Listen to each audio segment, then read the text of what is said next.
Good Wednesday morning. This again is the letter to the Corinthians, chapter 7. I read a commentary on this, but actually it wasn't a big help to me. I have to tell you, I must be reading him all wrong. I don't know. These people are smarter than I am that wrote the commentaries.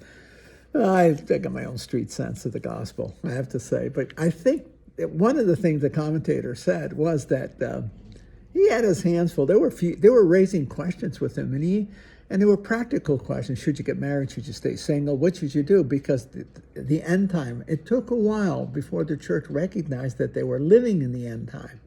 The world's not coming to an end. It's already entered the end, which is the life of the Spirit, the Holy Spirit. That was a very important move, because in the beginning, the ethic of the church was immediate preparation for that Christ is coming any second now. Then they began to realize he's here all the time. Christ is coming every moment through grace, the Holy Spirit. And that transforms it from a sense of urgency to an end. You don't know the day or the hour when Christ is going to come, to immediacy of the moment. Well, you don't know when Christ is coming, in the immediacy of the moment in which you have to face your life, and that's the grace moment. That transformation occurs within the apostolic period. I think they realized that when the apostles started dying off and the martyrs, and they said, wait a minute, I thought we were supposed to be here when the end came. Well, you are. It's called Pentecost. That is the end time. We are living the end time, you see. But this is interesting. There's a cute thing in here. Okay, I've got a kick out of this a little bit, okay? He said, brothers and sisters, in regard to virgins, I have no commandment from the Lord. They must have been asking about remaining virginal. But I give my opinion as one who, by the Lord's mercy, is trustworthy. And my opinion is worth something, he's saying. So this is what I think best because of the present distress. People are stressing over all this stuff, okay? All right? So I'm going to give you my 2 cents. That's the way I put it. He's going to, whatever it's worth. Are you bound to a wife? Don't seek separation. Stick with her. Whoa. Are you free of a wife? Then don't look for a wife. You could see, especially if you think the end of the world's coming any second, okay? Just stick with what you're doing, you see? If you marry, however, don't sin, you can do it. Nor does an unmarried woman sin if she marries. But such people, this is an interesting line. This is a great line. If you marry, however, you do not sin, nor does an unmarried woman sin if she marries. But such people experience affliction in their earthly life. And I'd like to spare you of that. In other words, don't get married if you don't want to be miserable. If you want to be miserable, get married. That seems to be what he's saying. What are they saying? But such people experience affliction in their earthly life. I want to spare you from that. So don't get married. That's what he's saying. Or else I don't know how to read it. That's cute. I tell you, brothers, the time is running out. See, that really makes you think he's thinking the end of the world is coming. See, and then he uses extreme expressions. From now on, let those having wives act as not having them, those weeping as not weeping, those rejoicing as not rejoicing, those buying as not owning, those using the world as not using it fully. For the world in its present form is passing away. That's interesting, is it? Does he think at the end of the world coming? I would think he does. Remember, he's giving his opinion. I think you maybe think it is. But then there is an attitude about it, too, that goes beyond that. And that is when you, in matters of the world, recognize that they are passing values. They're passing, but they have eternal worth. You hear that?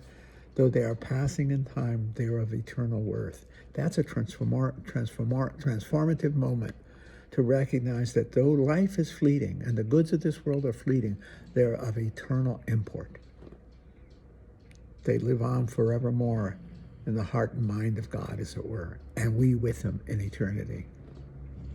That the present moment contains the seed of immortality and eternity.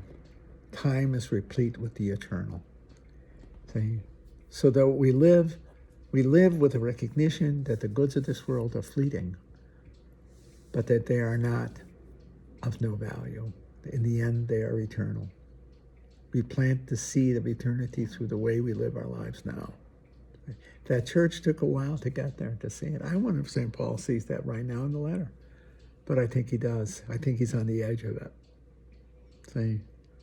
I think there's a lot of truth in that, how we live our lives. We treasure the lives we possess, so live it fully. But we recognize that life is fleeting. but replete with eternity. Does that make sense? We live it fully, but recognizing that it is still fleeting. You realize that when you're old. You do realize that when you're old. You feel the fleetingness of time. I certainly do. As more and more those in your life die, as your narrative, the people of your narrative pass into the past of your narrative, you recognize the fleetingness of time, the perishing and the perishing of time. And it makes you conscious of your own mortality, very aware of the passage of your own life, and therefore the termination of your narrative, your story, the writing and living of your story.